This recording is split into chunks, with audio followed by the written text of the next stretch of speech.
Car ఇచ్చిన తర్వాత ఇంటికి పోయి అడుగుతాడట, అరే కారు ఇచ్చాడు కానీ ఆ స్క్రూ డ్రైవర్ ఇచ్చాడో లేదో, ఆ రిపేర్ చేసుకోవడానికి ఉంటుంది కదా కిట్టు, టూల్ కిట్ ఉంటుంది కదా, ఆ కిట్ ఇచ్చిండో లేదు చూసిండు, ఉందో లేదో అని ఎత్తుకుతున్నాడట.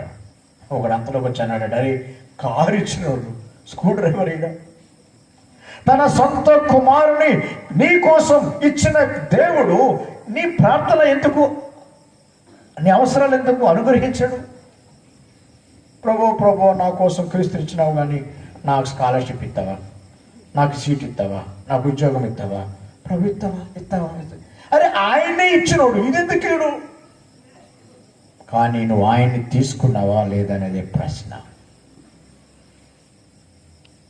తండ్రి కృపార్సన గురించి నీ కోసం నా కోసం విజ్ఞాపన చేస్తున్నాడు. మన పరిశుద్ధత కాపాడుకోవటం కోసం తండ్రి కృపార్సన గురించి విజ్ఞాపన చేస్తుంది ఎవరు? క్రీస్తు. మనలో ఉండి మూలుగులతో విజ్ఞాపన చేస్తుంది పరిశుద్ధాత్ముడు. ఇద్దరున్నారు.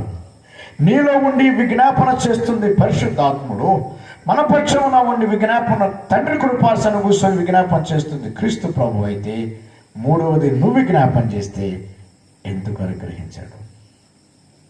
నీ పరిశుద్ధత కాపాడుకోవటానికి నీ విజ్ఞాపన, నీలో ఉన్న పరిశుద్ధాత్మని విజ్ఞాపన, పరలోకములో తండ్రి కృపార్సనున్న క్రీస్తు విజ్ఞాపన, ఈ మూడు విజ్ఞాపనలు నిన్ను పరిశుద్ధునిగా ఉంచగలవు. ఇప్పుడు 9 నుంచి 11 దాకా వెళ్ళిపోదాం. చివరి 5వది